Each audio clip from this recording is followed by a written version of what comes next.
Orissa lies on the eastern seaboard of the Indian subcontinent. Its coastline is 250 miles long. No other state in India has a coastline like Orissa. Rich in forest resources of several kinds, Orissa is famous for its precious mineral deposits. Between 1980 and 1985, the plan for investment in Orissa was the largest among the states in India. The state is also known worldwide for its rich cultural tradition, its art and its dance forms. Monuments, which are thousands of years old, still dot the landscape of Orissa. Some of these lie dilapidated or half buried under the earth. Others stand as silent and proud witness to a glorious past. Tourists from all over the world visit Orissa round the year. However, Orissa also happens to be one of the most disaster-prone regions in the world. For centuries, natural calamities like floods, drought and cyclones have been battering the backbone of the people of the state. Disaster strikes Orissa almost every year and have reduced it to bankruptcy. Drought and flood caused by erratic monsoons occur almost every year with painful regularity. Starvation deaths and distress sale of children have brought Kalahandi, Bolangir and Koraput districts to the attention of the world. These districts have been affected by drought for the last 25 years, almost continuously. Another natural phenomenon makes Orissa prone to disaster. The Bay of Bengal gets heated faster by the sun than the Arabian Sea. This causes low pressure, which results in sea storm or cyclone. Every year, such cyclones cause damage to Bangladesh, Orissa and Andhra Pradesh. The worst cyclone of the 20th century devastated Orissa on the 29th and 30th of October 1999. 18 feet high tides surged and submerged areas lying 20 miles away from the shore.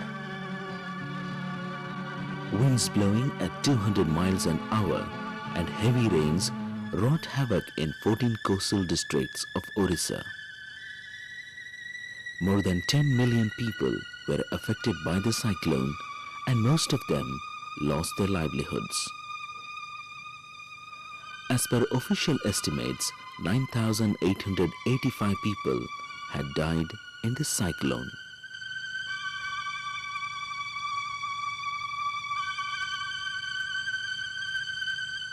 And had injured 2,235 people.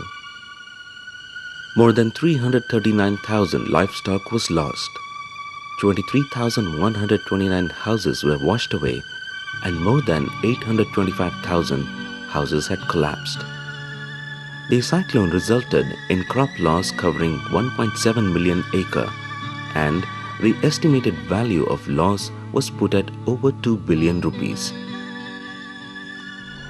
In this time of crisis, IDRF, in collaboration with the voluntary organization UBSS of Orissa, first made arrangements for providing relief materials to those cyclone-affected people. The Orissa government brought out a white paper praising the dedication of UBSS volunteers and their contribution to relief work.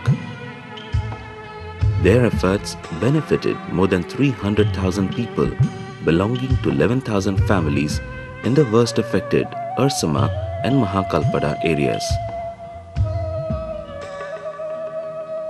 Generally speaking, people living in remote rural areas in the state lack in health awareness. The cyclone left health facilities totally shattered.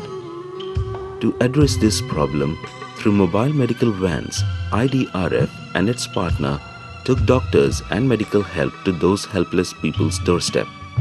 Because of such timely intervention, infectious diseases could be prevented from spreading in the cyclone-hit areas. 3 vans carrying doctors, equipments and medicines provided health services to as many as 6,000 people every month. 4 primary healthcare centers were set up in the most affected and inaccessible rural areas. Contribution of $100 can support the annual requirement of healthcare of one village. Shortage of potable drinking water is a serious problem affecting many parts of the state. People here have to travel long distance to fetch water. Water sources got contaminated during the cyclone. Providing people with potable drinking water in cyclone-hit areas became a top priority. IDRF and its partner undertook a program on priority to supply clean drinking water in these areas. 375 hand pumps were installed in those villages with the aim of providing safe drinking water through at least one hand pump for 40 to 50 families. Only $150 can immediately solve the drinking water problem of 50 families in a village. In order to make the rehabilitation and reconstruction process people-oriented, IDRF brought together 22 selected voluntary agencies under the leadership of Sukriti. Some of these agencies are Ananya Auroville Vak Trust, Banvasi Seva Prakalpa, Bhaura Dioras Rashtriya Seva Nyas, Dinabandhu Gramya Unnayan Charitable Trust, Open Learning System, Kasturba Gandhi National Memorial Trust, Odisha Cyclone Rehabilitation Foundation Trust, Uchchavali High School, Unnayan and Utkal Bipanna Sahyog Samiti. They took initiatives to provide means of livelihood to people, especially the poor, in Odisha's cyclone-affected areas. It may be noted that due to its pioneering efforts in cyclone relief and rehabilitation works, Sukriti was awarded as the best voluntary organization by the Odisha government. Majority of people inhabiting areas affected by the cyclone happen to be small farmers and agricultural laborers. When the crops were destroyed during the cyclone, these people lost their sources of living. To restore their livelihoods, milch cows were provided to them. In all, 300 cows were supplied to cyclone-hit families to restore their livelihood through sale of milk from day one. An income of $250 through one such cow can sustain a single family. In some of the flood and cyclone-prone areas, rice fields lie under a sheet of water, 3 to 4 feet deep. Farmers who sowed traditional seeds in their fields always used to sustain loss. Arrangements were made to provide them with seeds suitable for waterlogged areas. Water-resistant paddy seeds brought over from Bangladesh, Assam and West Bengal were field tested. The results showed that the yield could be increased by planting these seeds in waterlogged fields. IDRF provided all facilities necessary for researching into this problem. Farmers who have been suffering loss for years by growing rice in waterlogged fields could now find a ray of hope. 300 families were provided help to undertake deep water rice cultivation in 125 acres of land. It is expected that the area covering deep water rice cultivation is bound to multiply with spiraling effects. A contribution of $1,000 for introduction of this new practice in a village can make a great difference to its farmers. Nearly 20,000 school buildings had collapsed during this cyclone. Although most of the schools reopened after the cyclone, classes were conducted in open air. So repair and reconstruction of school buildings had to be undertaken immediately. With IDRF's assistance, 13 school-cum-cyclone shelter buildings were repaired and reconstructed.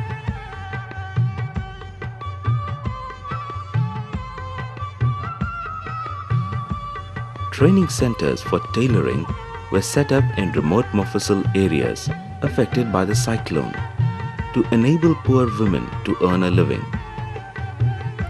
3 such centers benefit 1,200 poor women who use their acquired skills to contribute to the family income.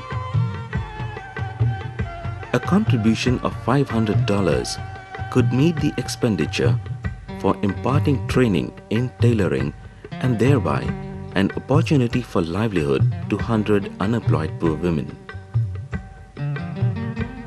For coastal people, coconut trees are an important source of income. People began to worry about an uncertain future when the cyclone blew down more than 5 million coconut trees in the coastal region. If someone owns 6 coconut trees, he earns around 3,000 rupees a year.